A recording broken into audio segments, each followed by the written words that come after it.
It's Tuesday, July 19th, 2016. I'm Rim. I'm coughing. And this is Geek Nights. Tonight, we're talking about Ekans. We don't need it. We're talking about Pokemon Go. Let's do this. So yeah, we're finally back. You guys know we ran Kineticon. We're the heads of the panels department, and that all went fine. And we all got sick. Well, at least me and Scott and Emily got sick. And, you know, some kinds of sicknesses, like when... I followed all the protocols of not shaking hands. I fucking didn't touch anyone. Constant hand washing. I wash my hands every time I walk past that bathroom by panel ops, and I use the alcohol disinfectant. I don't use the alcohol disinfectant, but I wash my hands like crazy. Yep, but it didn't matter. Now, it appears that we actually got different things. As I far don't as like we the way can that tell. shit makes your hands feel. Yep, no, because it's all like gooey and jelly. Yeah, no, I don't like that shit. And yeah, it but smells, at least it smells bad. At least it was the real shit. It was alcohol. It wasn't like triclosan, just like nonsense. It came from Operation Hammond. It's the real shit. Real guys, germ busters. But I guess Scott got strep throat, and I just got this like ridiculous fucking cold that migrated into my eye at one point. Oh yeah, I didn't get the eye thing. Yeah, I called my insurance because I have this like nurse you can call and ask questions, and I was like, so I'm an adult, and I think I just got pink eye from myself. And she was like, do you have a cold? And I'm like, yep. And then she's like, were you coughing violently? And I was like, yep. And she was like, you probably coughed it into your eye. And I was like, that's a thing? And she's like, that is most definitely a thing. So yeah, pink eye is super contagious if you get it like eyeward. Like you get it in your eye from like some kid who didn't wash his hands after he Poke pooped your himself. eye out, kid. Yep. But if you have a cold, you can cough so hard that you knock it into the back of your eye, and you'll basically just get pink eye from yourself. So normally, like when I get sick with like a flu or something, like that one Katsucon long ago, like we'll power through and like do a show or like do a thing, especially at a convention. But we ended up having illnesses that caused constant coughing. So even if our mind was sound, the body could not do Geek Nights, nor could I even do any Patreon stuff. So we're basically just dead in the water. Also, I wasn't even here. Because I woke up in Connecticut Monday morning planning to take the train to the city directly to work. But I was sick, so I just stayed in Connecticut. Yep. Can't do a podcast from a state away. I'm at work on Monday, and Scott messages me, and he's like, you motherfucker. I got me sick. And I was like, wasn't me, bro. It was you. I got a different sick. Whatever. We all got sick. Whatever. So we're finally back. There's going to be a lot of coughing in this episode, probably, and I'm not going to edit that out. My cough is like 25% of what it was yesterday. Yeah. No, so Emily saw, because, well, I thought I was feeling better. Like, I didn't think I was sick anymore on Wednesday. So I'm playing some Overwatch, right?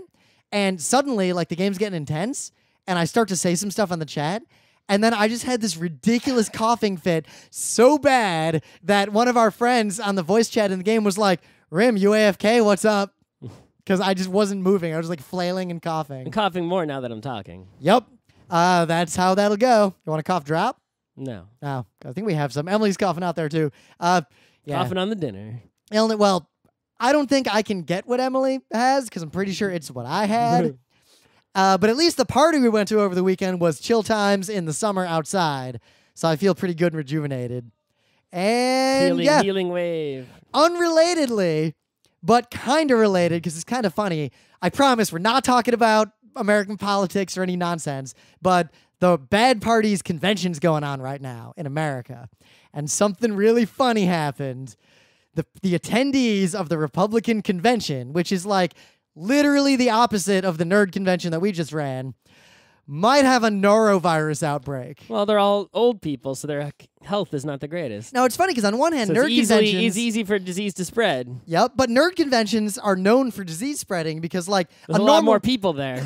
And there's the churn. Like, that's why convention center escalators always fail. Because nerds don't just walk into a room, sit there for 4 hours, and then go out drinking in, like, shitty hotel bars. Nerds are going up and down, walking around constantly touching each other. Well, the political conventions, if you look at them on TV, they don't look like tech conferences where it's like a bunch of chairs and people sitting quietly. It's a bunch of people standing all crammed in next to each other tightly. Yep. Right? Pushing and shoving and yelling. And I realized this.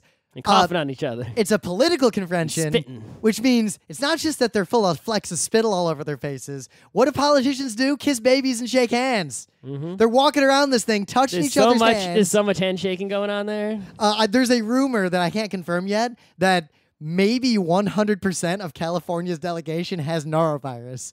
And if you don't know what norovirus is, there are Republicans in California? There's at least 2 or 3, I assume. Someone also posted something funny because there was an uproar, like there was some political nonsense going on. So a whole bunch of delegates walked out of a vote, like all this like drama happened. And someone pointed out that the tweet from the news that said the Colorado delegation has abandoned the convention was at exactly 4:20 p.m. Oh. That is the extent of the politics we'll get tonight. We're back. We're bad. We're doing Geek Nights. Got any news?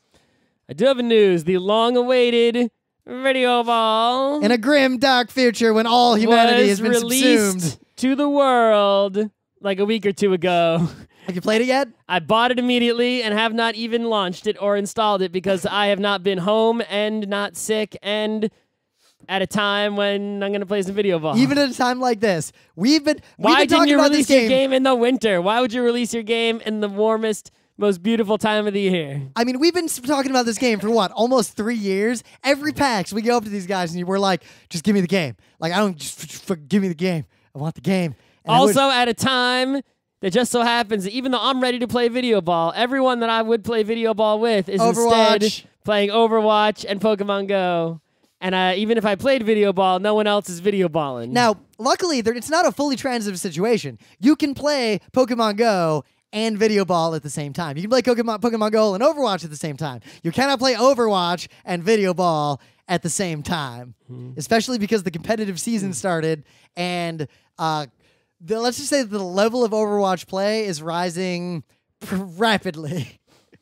I'm holding on to my 51 rank with grim determination. Sorry, I'll be started on video ball soonish. I will install video ball and play it before the end of this week. I think at the very least, right, even if video ball doesn't take off to be internet competitive, thing, that it will at least become the best, like everyone's in the same room at the party game. Oh, hell yeah. In fact, Scott, it's kind of good. It's like, take that, remember other than Rocket League. it's like we'll have another option besides Bomberman. Well, 'Cause Bomberman remember and video ball. When Rocket League came out, like half of our friends played enough to get pretty good, and the other half didn't. But it sucks to play Rocket League in the same room. Yep. Well, And it's also hard, it's hard for people to play. We did it at the New Year's party, but that's because we had like 7 computers between It also all of us. sucked to have like a split screen time. I didn't have that. I was playing on my laptop. It's not But- the best. But the other problem was, people got good at different rates. And Overwatch, while it's fun to play with friends, competitive kind of split off on its own. But with video ball, if our friends don't play it that much, it means every time we're together, we bust it out. And much like Star Wall, nobody's good enough to where no one wants to play Street Fighter or Soul Calibur with Jess or Scott anymore. Well, there are also times when, even if everyone plays the game the same amount, some people progress in skill more quickly than others. Yep. So, yeah, anyway. I am excited, though. I mean, I've been waiting for video ball for a long time, and it's going to scratch an itch. I know it's going to scratch an itch. The other game we've been waiting for, which we talked about last episode, the Valhalla, is out too. We still haven't played that. Yep. The cyberpunk bartending simulation. I installed it on my laptop, and I was going to play it on the way to the party this weekend. Because I was still a little sick, I just fell asleep instead. And then the Prince of Nothing book came out. So that's replacing all portable gaming is reading books instead. Yep. Oh, by the way, I finished reading the book club book. I was about to finish reading the book club Wait book. for some meta moment. And then I read the first 60% of the Prince of Nothing book. I feel like I'm going to finish the Prince of Nothing book, but I'll probably finish Orcs and Craig this weekend. 'Cause I'm going It to took the beach. me 5 or 6 hours to read it. Not bad, not bad. Total. My Kindle says there's only 2 hours left in the Prince of Nothing book. I was surprised at looking at the percentage at the bottom of the Prince of Nothing as I read it. I'm like, Yep. really? 30% already? We waited for this? Yep. Because I hit the whale mothers, and then I looked at the percent, and I was like, whoa, okay. Well, now I know about whale mothers. There's not that much book left. I think I'm in the whale mother chapter right now. Yeah, but you don't know what the whale mothers are yet. I think I got a good idea. Oh, if men bred themselves the way men breed cattle. Yes. It's bad stuff. This book is peak R. Scott Backer. Yep. But why did everything we like come out literally like in the span of a few weeks? Everyone got their shit done in August. Yeah, no, Or get your shit July. done in February. That's right. If we make a convention, which we're talking about, it's going to be like middle of February on the worst It's possible going to be day. sometime fucking cold. Yep. It's going to be cold and miserable. There'll be nothing going on that weekend. Just trust us. So, in my news, Scott might make fun of me a little because my news is yet again Overwatch, but the new patch came out. Yeah, you'll get over it soon enough. I'm still not over Weapons Factory, you realize. I mean, Like, I'm still not over Tribes. Shit, well, me, Like, if Tribes you know. were easy to play, like this game is, I just play Tribes every day. Like I've been maybe even quit GeekNights. Just I'd wander the world. Does this game have jetpacks? There's a character, Farah, who's but the not rocket. everyone. Not everyone. And does it have spin fusors? Does it have all that crazy shit you can set up in your base? Symmetra, kinda. Not quite to that extent, but Symmetra can make teleporters. You can equip yourself every time you spawn with all wacky you can't shit, do that. and there's all the vehicles, and everyone gets in the vehicle. Can't do any of that. All right, the map is ginormous. That's what I'm saying. It doesn't fully scratch the Tribes Skiing. itch, but holy hell does it scratch the Weapons Factory, Old Team Fortress, Mega TF itch. I play this game every goddamn day. But a new patch just hit, and the internet was going crazy about it, and you might have seen me arguing with a lot of different people about the patch.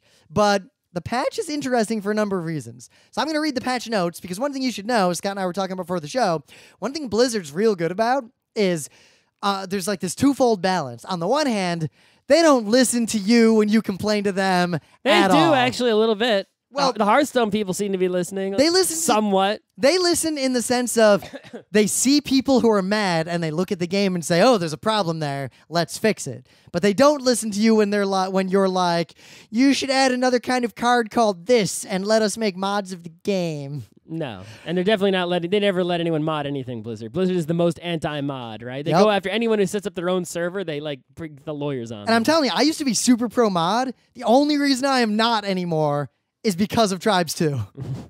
But the other thing is that Blizzard, when they do make changes, I'm pro mod in terms of the kind of mod where it's like, we made this brand new game using your engine, right? Yeah. Without having to buy your stupid engine, like Counter-Strike. But I'm not pro mod like, we made a different Counter-Strike, it's zombie Counter-Strike, and now half the people are playing zombie Counter-Strike instead of regular Counter-Strike. The worst thing about your example is that zombie Counter-Strike was almost fun. Like, it was probably the best of those. Did you ever play World of Warcraft Counter-Strike? I'm also pro mod in terms of like, hey, let me make a custom map for this game, like FY Ice World. Yep.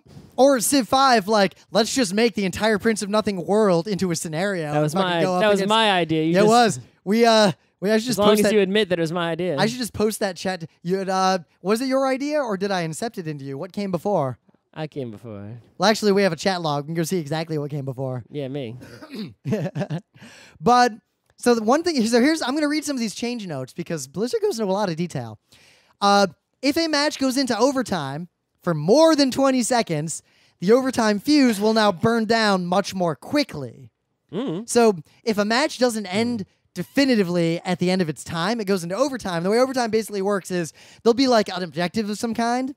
So like one example is there's a payload that is to get to a destination by a time.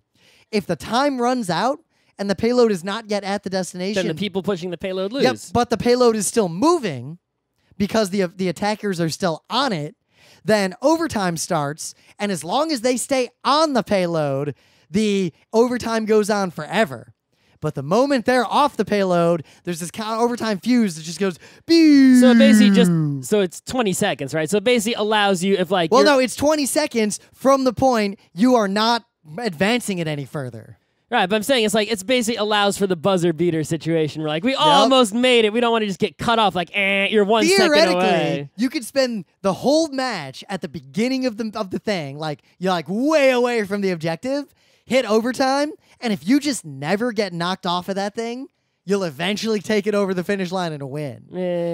It works great. But what they're doing is, if the overtime goes on for more than 20 seconds total, the fuse that determines whether or not it can keep going will start burning down faster and faster and faster to force a conclusion, which is good because I saw some players, and I did this a few times, who had strategies that involved getting into overtime and delaying the game for a very long time. Like 6 Mays can't lose. Competitive play. Oh, and also in overtime, respawn times are increased. Yeah, that makes sense. So think about this. That means in overtime, if you kill someone, you're going to win. Like, that's a big deal. Killing someone matters a lot. Surviving matters a lot. Sure, that's good. The change that everyone's bitching about is, and I was bitching too, and I'm very conflicted and ambivalent on the change. In competitive play, matches, you can only have one of each hero per team. So that would be like if in Weapons Factory, you could only have on your team one sniper, one engineer, one arsonist, one whatever, healer, nurse. Nurse was the class. And on one hand, I don't like that because I do enjoy the strategies people came up with, like in certain maps, just have 2 sentry turrets, fucking go nuts. But on the other hand, I can see that if you allow heroes to be doubled up, because every hero has like a crazy Dune style power, then if you make one hero a little bit too strong in a certain situation, you could theoretically have a degenerate strategy in certain maps of, yeah, just fucking send 6 Winstons in and nothing beats that but 6 Mays. I mean, limiting options is usually good, right? It's like, Well, it's good for balance. if you think of like the set of players you have on the set of classes you choose on an FPS team as like the cards in a collectible card game, Yep. it's like you can't just let someone make a deck of like 8 lightning bolts and then turn it into a deck of 8, restore health or whatever, right? When they need health. It's like it's bullshit, right? It's like, yeah, choose one of everything, at any given time. I'm surprised they didn't actually take it further and do the thing the MOBAs do, where you deny. See, and then I would hate draft, that. And it's like if someone, when you pick something, you're that for the whole game, and only one person. As soon as one team picks a class, the other team can't pick it anymore. See, now they appear to have been floating some of those ideas, but honestly, I that think would ruin the game. I think it works in MOBAs because they have so many classes that if someone like takes one support, there's always another support you can get. It's not like they can ever ban you from getting any healers whatsoever unless you really mess it up.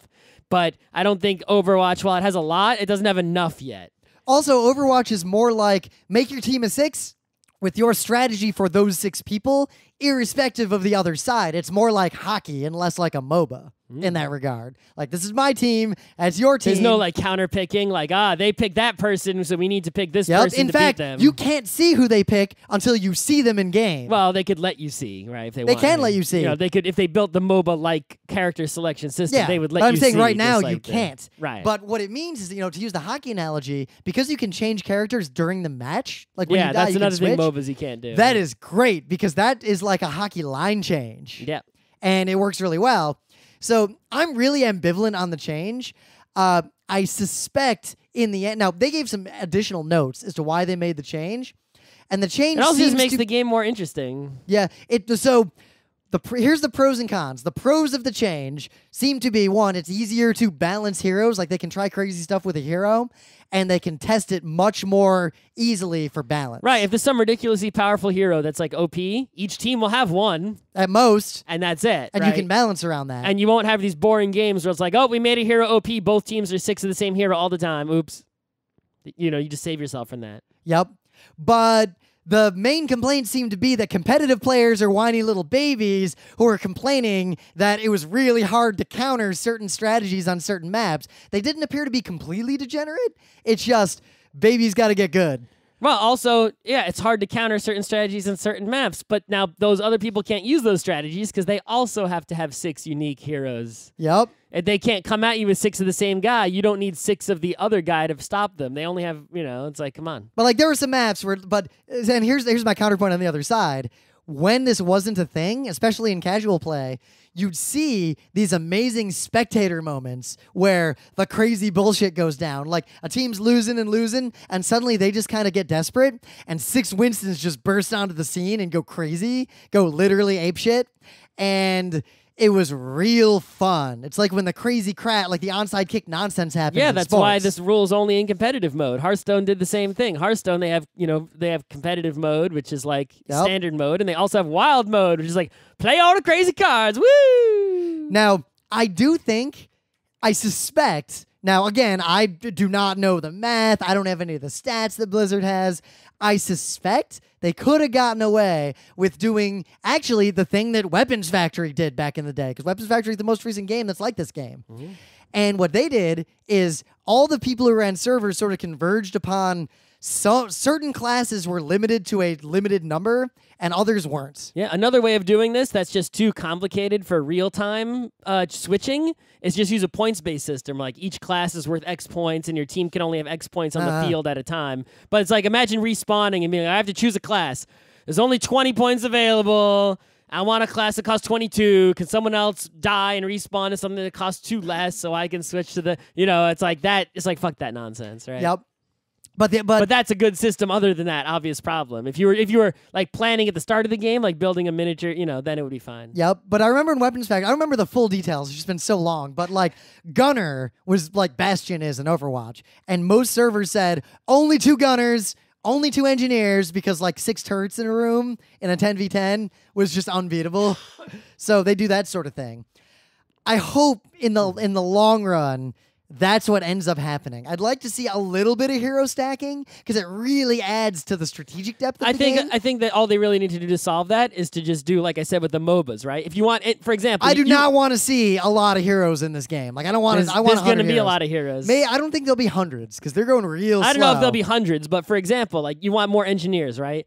Because you want more than 1 turret, right? So they'll just. Well, they already have 2 kinds of turrets. I'm just saying they'll make yet another class that has some kind of engineer, that's different than the other ones, but still, right? And that's how you would get to stacking, right? I just don't think they'll add too many heroes over time, partly because the game in all the games they've had so far, they've kept adding heroes. True, but this is a very different kind of game because of the player skill input, and unlike those MOBAs even, the Pareto frontier in this game is fucking tight. I mean, sure, but I'm saying expect new heroes. They're yeah, but the rate of hero adding expect multiple heroes per year.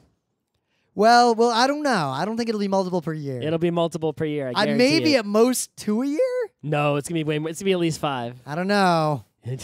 We'll see. That's how they do. In the very least, they'll never charge you for heroes. But if they do it a lot of heroes, well, they're charging $50 for the game, so they better fucking not charge you for heroes. The problem will be if they add too many heroes, the game will turn into a MOBA where that knowledge matrix starts to matter a lot. And also it means that teams' tactical composition changes are so much more subtle and less obvious to spectators that the game will basically turn into a MOBA and I'd quit playing it. That's how they do. Yeah, and if that happens, I'll quit, but doesn't appear to be happening now. The characters are all true dick and super skill-based. And there's a whole bunch of other changes, but... I mean, it'll be slower than adding heroes to their actual MOBA because it takes a lot more work to make one for an FPS. You got to make all these weapons and models and animations and stuff that, they're bigger and they're fancier. Yep. Right? I think they're going to add more modes and more maps first. They're definitely going to do that for sure. Because also I noticed something. The character they added... Unlike the MOBAs that all have like 1 map, right? Yep. Well, actually, I'll get into that later because we got other stuff to talk about, and this will be a real long news if I talk about everything else that's going on here. But the most important change, I play D.Va a lot. Like, I'm real good with D.Va. And I stopped playing D.Va because it felt kind of overpowered to me, and I wanted to get better at other classes. They just made D.Va way more powerful because everyone else thought that character was underpowered. So I'm already like real fucking dangerous with that character. And now they just made her like twice as powerful. I'm real curious what's going to happen if I start using her again.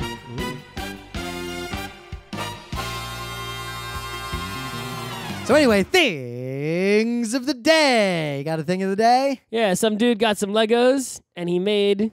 with those Legos, a gentleman's club. Bricks, bricks, bricks, all shapes and sizes. And while, a gentleman's club is in itself rather distasteful, this is funny. It looks a lot like Show Palace. Yeah.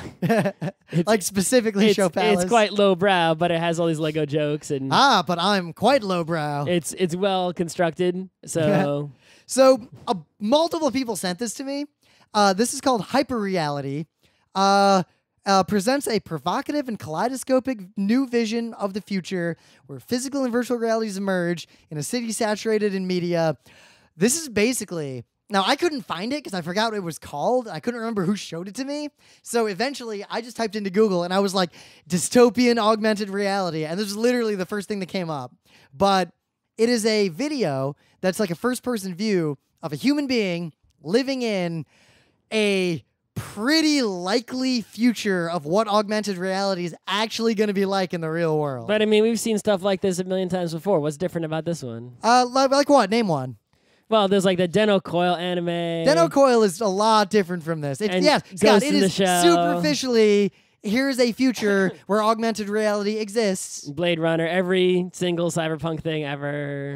So Blade Runner doesn't say any of the things really that this says. Right. Blade Runner also wasn't really focused on AR at all.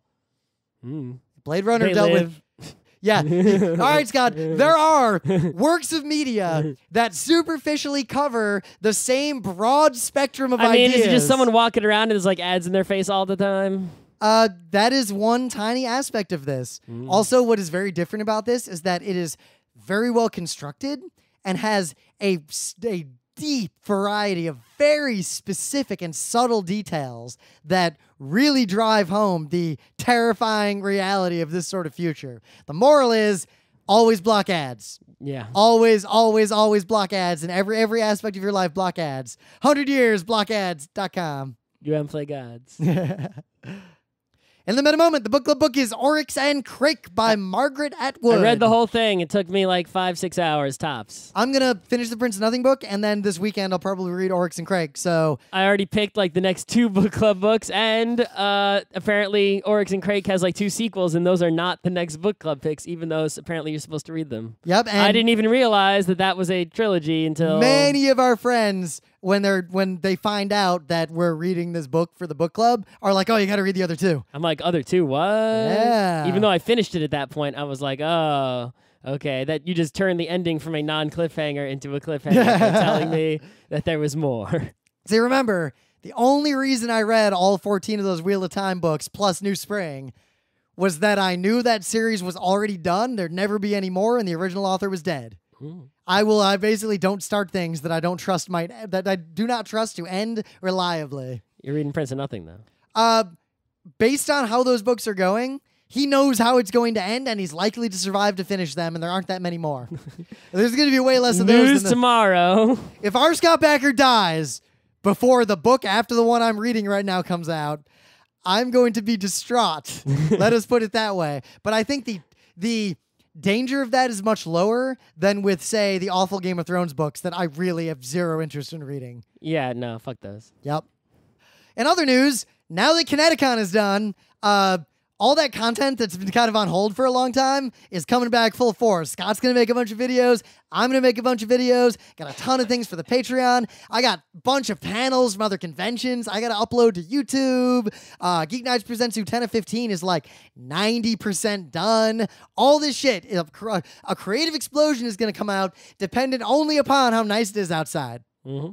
And also, we are going to be officially appearing live at PAX West. Not PAX Prime, but PAX West 2016. Calling it Prime, and I'm living in Capstone and getting help from Physical Plant. Physical Plant, and I'm using my Phoenix browser. Yeah. I'm going to play some tennis on my Nintendo Revolution. But we are performing Saturday, September 3rd at 5 p.m. in the Chicken Theater. The Grind. We're doing an hour-long lecture on the very concept of grinding in games at its core. It's been, we do a lot of panels and a lot of lectures at cons, but I do want to say this because this one's going to be more like panels we did many years ago in that we're excited, like really excited about it. As soon as Scott had the idea, because Scott was like, what about grinding? And I was like, oh. And then we both had already like 4 hours worth of shit to talk about. So if anyone out there, I want you to help us do some research. I want you to find us the earliest examples of grinding in gaming that you can find. Oh, in gaming. I was about to say being a peasant. Right, but I mean, like, I found like there's some old ass RPGs, obviously, but like, is there anything older than the oldest RPGs where you have to level up and shit? Yeah, there's no grinding in Kriegspiels. I mean, like, grinding is old. Final Fantasy 1 was not the first. Now, right? you might be saying, but Rim and Scott, what do you mean by grinding? Because there's some wonderful threads in our I think you forum. can get an idea of what grinding means, right? Yeah. You can figure it out. But there are a lot, like, grinding serves purposes in games. This is not going to be a lecture of, here's all the reasons why grinding is bad and why we grinding don't like Final sucks. Fantasy. The end. Let's go home. Yeah. No, grinding serves its purpose. Grinding's a good thing in some games. There's different kinds of grind. I'm feeling it. This is going to be more like that Dude Bro, like those old lectures we used to do because, I don't know, that clock's ringing. I feel good about this one.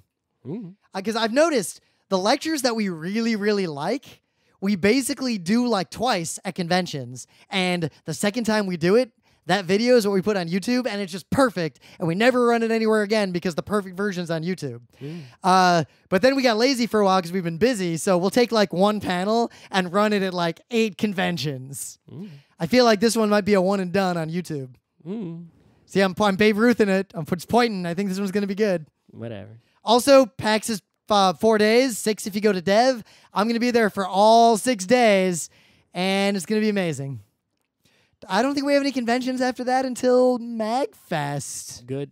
which we'll be performing at. And yeah. So speaking of, those kinds of lectures, there was a panel we did at a PAX a long goddamn time ago. This was like PAX Prime 2010, or it might have been like East 2011. Right, but I don't the thing we remember. said at this panel was we've been saying much longer, well before we did that panel. Yep, but they culminated in this panel. We called the panel Egregiously Unrealized Potential, and we were like, why doesn't someone remake TIE Fighter? Like, we just, all these things, like, why doesn't someone do this? Why doesn't someone do that? And we talked about, like, why the remake of Bionic Commando from the NES was way better than the game that it was made to promote and all that nonsense. But then, at the very end, our last slide was just Pokemon MMO. Let's fucking do it. It'll end the world. It'll be the most important thing ever. Like, it'll change everything. And we were right. Yeah. We were also right when I said that Pokemon Go is just going to be Ingress with the Pokemon skin on it. So I listened to, because we talked about Ingress on GeekNights when it came out, and we We played it a Ingress bit. a whole bunch, which is why I feel no need to play Pokemon Go. Yeah, but we played Ingress a lot because it was the first one that Played wasn't. it a moderate amount. We played it a bunch for a short span of time to be able to understand it because it was the first modern AR game. No, the first modern AR game was that thing that EA did in 2001. That was I would argue no. That I know texted you and called you on the phone. I know what you're talking about. I think that's a different class of AR game. I'm just saying that's even more AR than Yeah, but that's why I said modern AR. Like, also, Pokemon Go, only a little bit of AR going on. It's mostly just a game that has your GPS input. that's the very definition of AR. That it has a GPS. It's is one of overlaid on the real inputs. world in your real life. There's physical things in the world. Your reality isn't altered by All right, Scott, when you're playing Pokemon Go. AR game like version 1 would have been when people told a story about a place in a novel and that exists in the real world. And you go to that place in the real world and you think about the things the novel said about that place. Version 2 would have been like geocaching.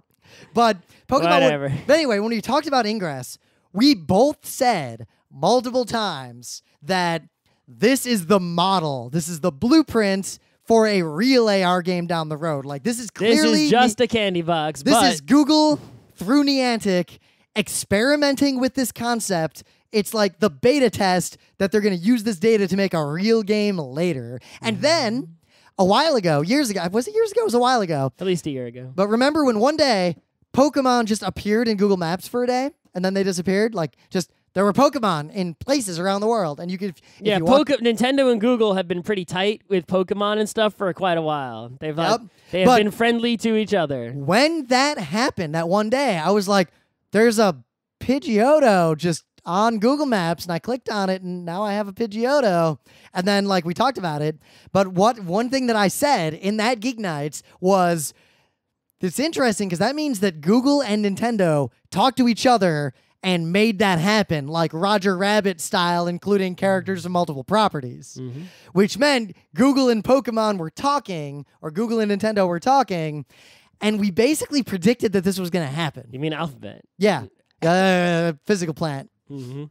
And sure enough, we were right. 100%. It happened, and here it is.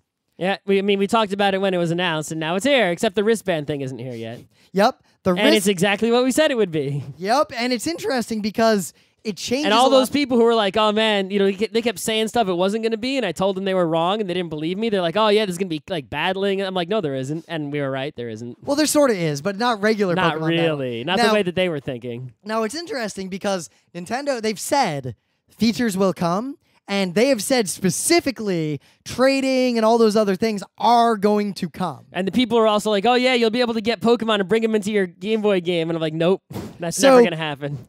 I think some of those things might happen down the road, but not all of them. Here's my prediction. I think Pokemon Go is going to be kept like studiously separate from the real Pokemon games for the foreseeable future, in the sense that none of the companies involved will ever let Pokemon Go cannibalize even one sale of a regular Pokemon game. And that is not on the table. All they want to do is use Pokemon Go to boost the sales of regular Pokemon and vice versa. Which I think they're going to very well. Yeah. I also think when the inevitable happens and Nintendo is no longer a hardware company... maybe not. Like, well, very likely someday that'll happen. But when there's no hardware anymore. Or Nintendo, the other option is Nintendo might go the Oculus road and start making increasingly specialized hardware. But like Wii U, not the greatest thing in the world.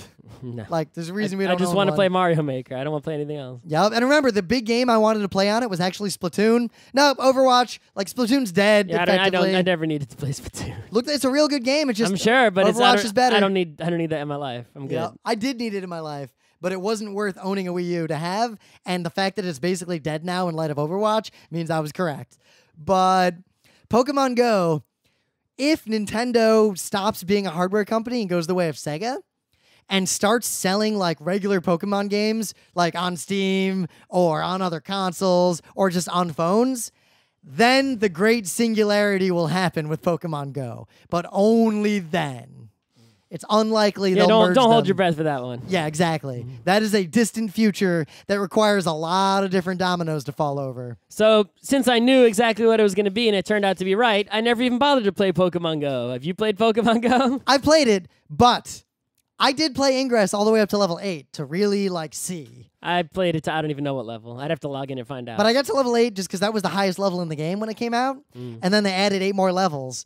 And there's and what I noticed, this is probably the most interesting thing about Pokemon Go that's happening right now. Social media, people who are playing the game, noticed how much experience you need to get past some level in the future. Like if you play it and you get to like level 14 or whatever, like to get to the next level, you need a lot of experience. They realize that it's basically an exponential curve of the amount of experience you need to continue advancing. That's how Ingress they do. was the same way. It was like, to get to level 2, you need like 1 experience. Fucking just it happened. You're already level 2. Yeah. To get to like level 4, it's like, all right, you need like 100. To get to level 8, it's like you need 1,000. To get to level 9, it's like you need 1 billion. All candy box games must have exponential progression or they will fail. If you have linear progression, people just keep progressing like whoop, whoop, whoop, whoop, whoop. Yep. And they don't feel any And then reward. you can't really get away from anyone, so it doesn't really feel good to be high level because everyone's high level. Yep.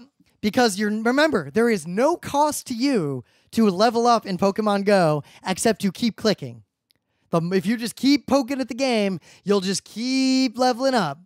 So the only way to make that monetizable and to make sure that levels matter in some way is to make that leveling curve be to the point that even crazy Joey Jojo Shabadoo, who plays this game 24 hours a day, 7 days a week, eventually peters out and hits a vertical line. Yeah, you need to separate Joey Jojo from the non-Shabadoo version, right? At least by 1 level. So you need to have that gap there.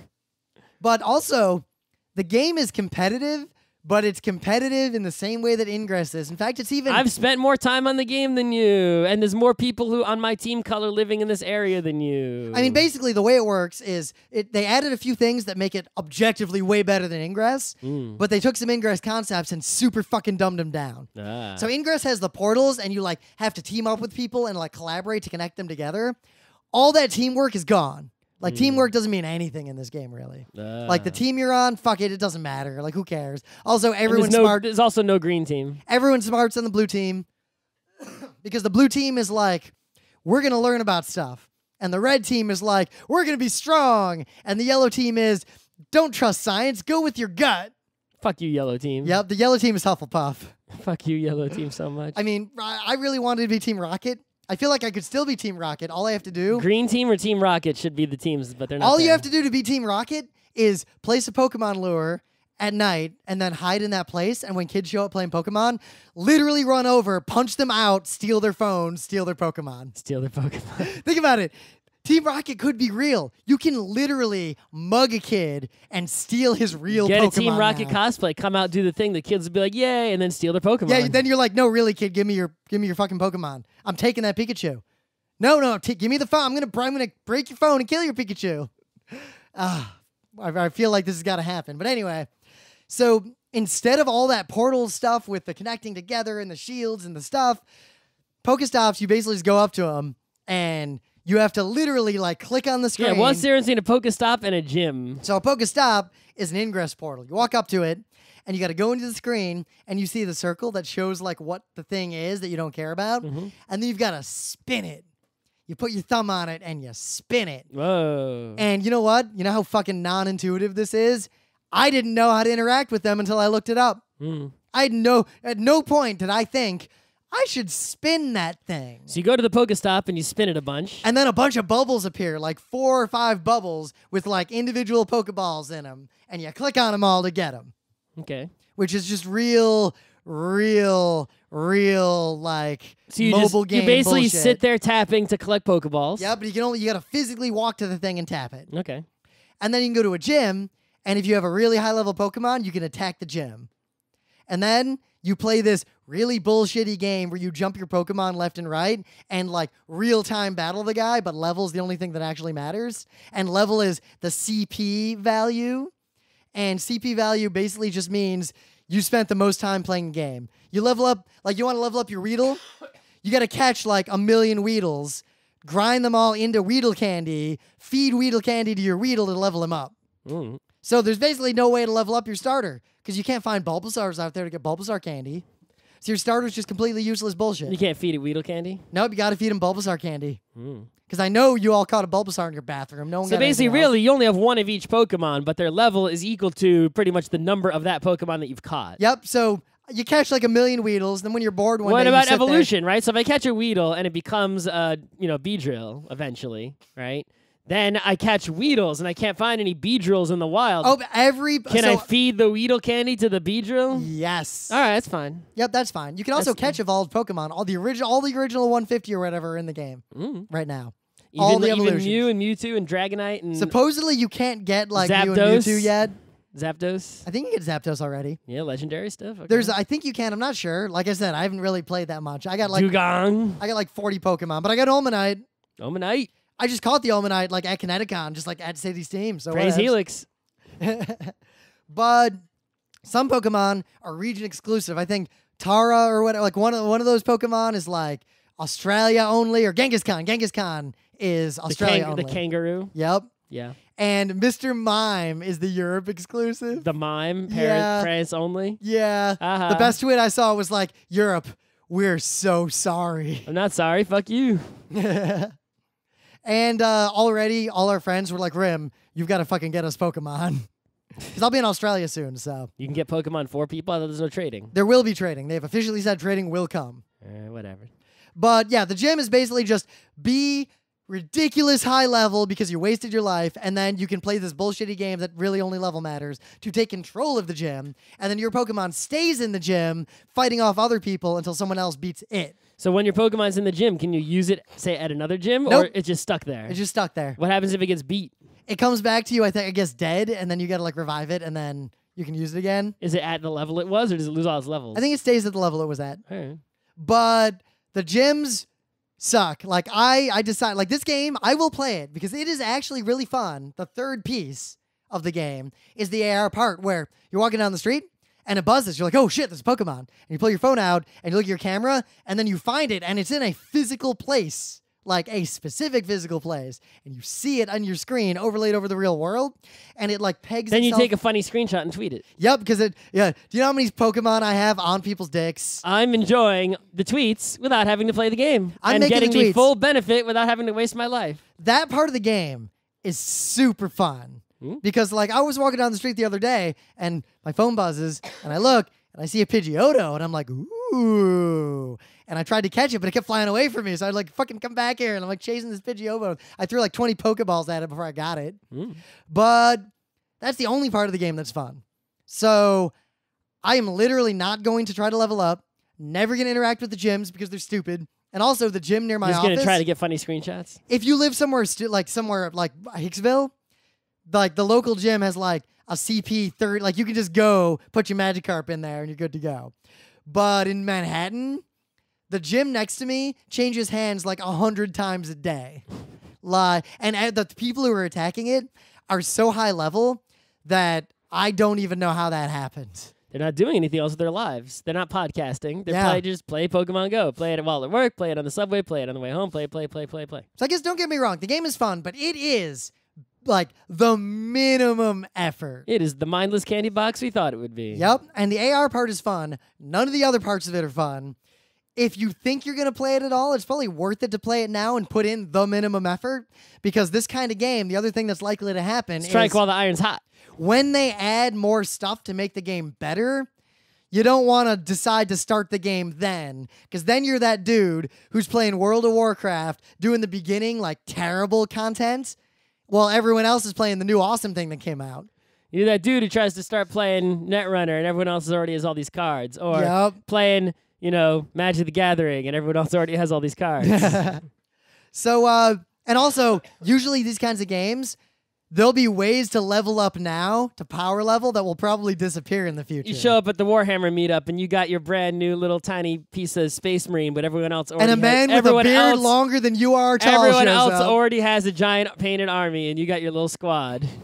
But the AR part is super fun, so I do recommend it to play that part, because the thing I'm seeing that's amazing is, like, so when we came home from Kineticon, just like right after the game went live, I got to the subway station in Long Island City pretty late at night, like 11 o'clock, and I come out of the subway station, Queens Plaza, like way over in the middle of nowhere, and I'm walking back through that park. There's a little park under the subway tracks that's empty. Like, hobos live there, and, like, there's never anyone there at night.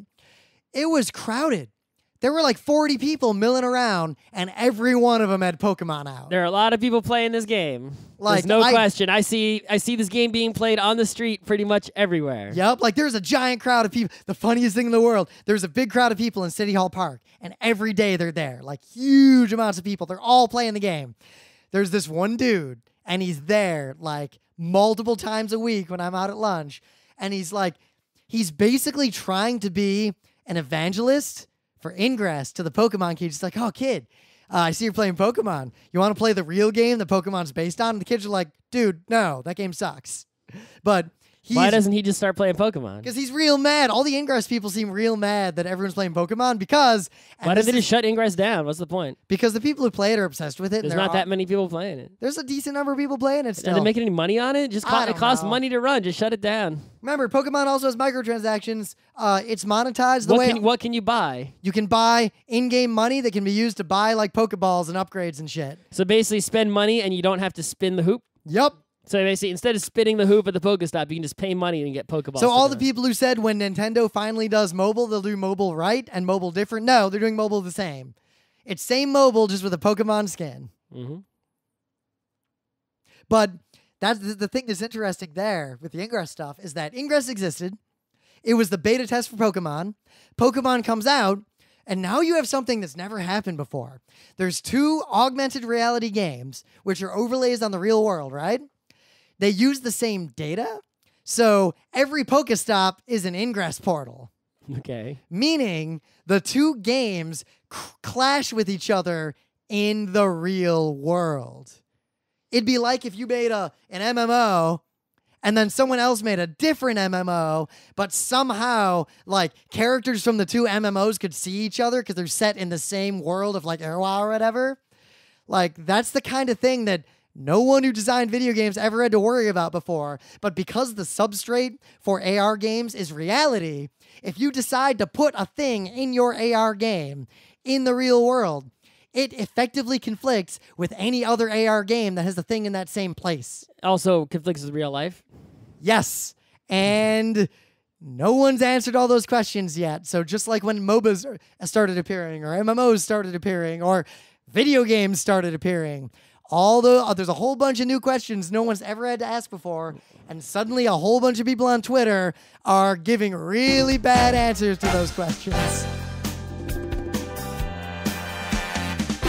This has been Geek Nights with Rim and Scott. Special thanks to DJ Pretzel for the opening music, Kat Lee for web design, and Brando K for the logos. Be sure to visit our website at frontrowcrew.com for show notes, discussion, news, and more. Remember, Geek Nights is not 1, but 4 different shows. Sci-Tech Mondays, Gaming Tuesdays, Anime Comic Wednesdays, and Indiscriminate Thursdays. Geek Nights is distributed under a Creative Commons Attribution 3.0 license. Geek Nights is recorded live with no studio and no audience. But unlike those other late shows, it's actually recorded at night.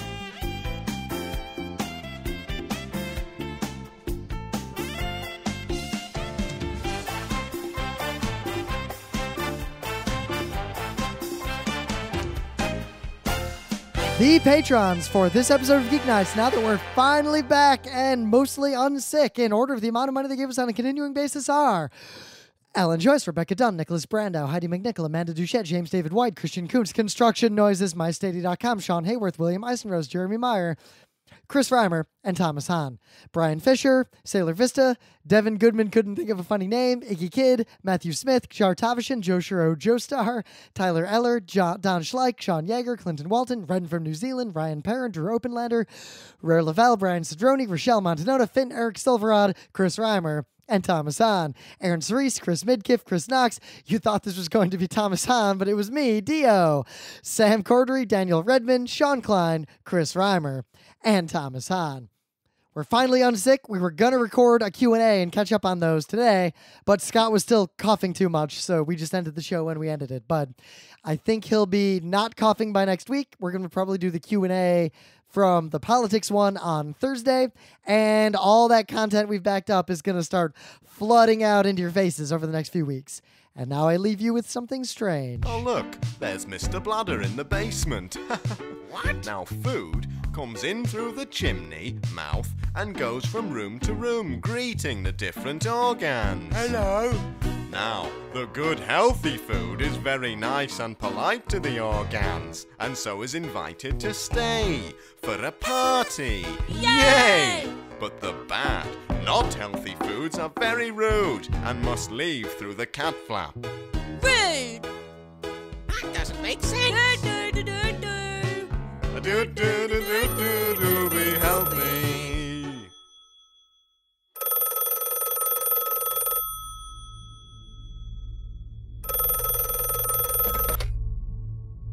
Hello?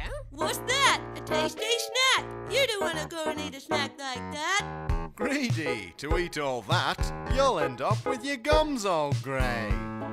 But something's wrong. Exactly. How do we know which ones are the